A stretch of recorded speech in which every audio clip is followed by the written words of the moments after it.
कौन थी वो? मैं 8 महीने की प्रेग्नेंट थी और अपनी डिलीवरी के लिए अपने मायके गई थी। माँ ने मुझे फोन पर बताया, घर के पीछे की तरफ जो खाली जमीन थी ना, वहां पर एक नया कमरा बनवा लिया है। इतने सालों के बाद जैसे ही अपने घर में कदम रखा, कुछ अलग सा लगा। माँ, ये घर के पीछे की तरफ नया कमरा बनवाने की क्या जरूरत थी? अरे बेटा, घर के पीछे दूर दूर तक खाली जमीन है। तेरे पापा को कई दिनों से लग रहा था कि यहाँ पर एक कमरा बनवा लेंगे तो ताजा हवा मिल जाया करेगी। अब तो ये सब छोड़ और चल जल्दी से दूध पी ले। माँ, मैं थोड़ी देर में पी लूंगी, आप सो जाओ। मैंने दूध का गिलास उठाकर उस खिड़की में रख दिया। पता नहीं कब आंख लगी, अचानक से खिड़की के पल्लों के खड़कने की तेज आवाज आई। दूध का गिलास धड़ाम से जमीन पर आ गिरा। जमीन पर गिरते ही दूध का रंग लाल हो चुका था। मैंने खिड़की से झांक कर बाहर देखा। चारों तरफ धूप अंधेरा था। उस अंधेरे की तरफ से कुछ आवाजें आ रही थी, जैसे छोटे बच्चे आपस में खिलखिलाकर मस्ती कर रहे हो।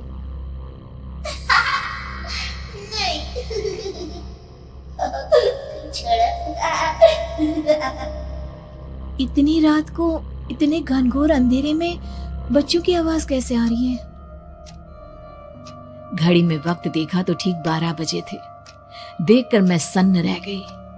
बुरी आत्माओं और भूतों की कई कहानियां मैं सुन चुकी थी। वक्त भी कुछ ऐसा ही था। ऊपर से मैं प्रेग्नेंट। सुना था कि ऐसे वक्त में अक्सर बुरी आत्माएं औरतों का पीछा करती है, तो क्या मेरे पीछे भी?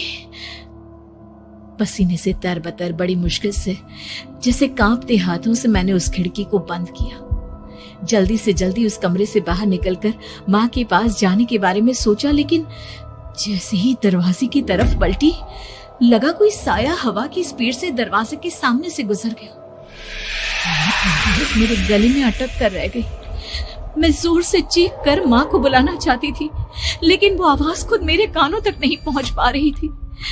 तो माँ तक कैसे पहुंचती? खिड़की के पल्ले एक बार फिर तेज हवा के झोंके से धड़ाम करके खुल गया और पूरी ताकत से मैं चीख पड़ी। जानती थी मेरी चीख की आवाज सुनकर कुछ ही सेकंड में माँ वहां पहुंच जाएगी, लेकिन ऐसा कुछ हुआ ही नहीं। मेरा कलेजा डर के मारे फटा जा रहा था। आखिर माँ ने मेरी आवाज क्यों नहीं सुनी? इतनी गहरी नींद में तो माँ कभी नहीं सोती। ठीक पीछे खुली हुई वो खिड़की। मुझ में इतनी ताकत नहीं बची थी कि मैं पलटकर उस तरफ देख भी सकूं।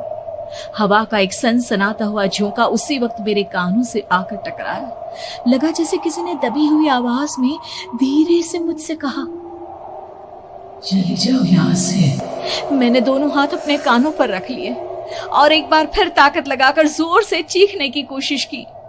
माँ! पापा! मेरी आवाज उस कमरे की दीवारों से टकराकर वापस मुझे ही सुनाई दे रही थी।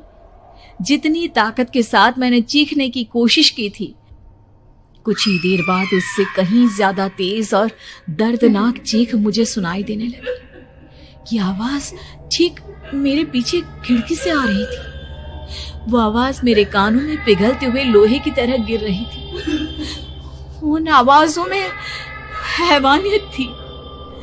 वो आवाजें किसी इंसान की नहीं है, इतना मैं समझ चुकी थी। कांप रहे हाथों से मैंने अंधेरे में कुछ ढूंढने की कोशिश की। तभी अचानक मेरा हाथ बेड पर रखी टॉर्च पर पड़ा। किसी तरह ताकत लगाकर टॉर्च का बटन ऑन किया, लेकिन ये क्या? सामने दरवाजे पर 3 छोटी लड़कियां खड़ी हुई थी। उनके हाथ में स्टील के चमचमाते हुए चाकू थे। मैं घबराकर लड़खड़ाई और पीछे की तरफ हटी, लेकिन तब तक वो मेरे पास आ चुकी थी। उनकी गर्दन टेढ़ी थी और उनके हाथों के वो चाकू मेरे पेट को निशाना बनाने को तैयार। मैं जोर से चीखी, नहीं, छोड़ दो मेरे बच्चे को, मत मारो, मत मारो, छोड़ दो मेरे बच्चे को। सोनाली, क्या हुआ बेटा? तू इतनी डरी हुई क्यों है? उठ बेटा, क्या हुआ? हड़बड़ाकर मैंने अपनी आंखें खोली। देखा तो दिन निकल आया था। माँ मुझे जगा रही थी। मेरा चेहरा पूरा पसीने से लथपथ था। क्या हुआ बेटा, तुमने कोई बुरा सपना देखा क्या? मैं अभी तक अपने पूरे होश में नहीं थी। वो मेरे बच्चे को मार देगी माँ। वो लड़की मेरे बच्चे को। मैंने घबराकर अपने पेट को छुआ। सब कुछ ठीक था। और वो दूध जो रात को यहाँ पर गिर गया था, उसका रंग लाल हो गया था। माँ ने हंसते हुए दूध का गिलास मुझे दिखाया। तुमने दूध पिया ही नहीं, पूरा का पूरा ऐसे ही रखा हुआ है। तुमसे कहा था ना सोनाली, सेहत के लिए लापरवाही ठीक नहीं बेटा। लेकिन मैंने तो सब कुछ अपनी खुली आंखों से देखा था। ये सपना कैसे हो सकता है? ऐसी ही रोचक, मनोरंजक कहानियाँ देखने और सुनने के लिए हमारे वीडियो को लाइक करें, दोस्तों को शेयर करें तथा हमारे चैनल बचपन पैम्पर को सब्सक्राइब करें।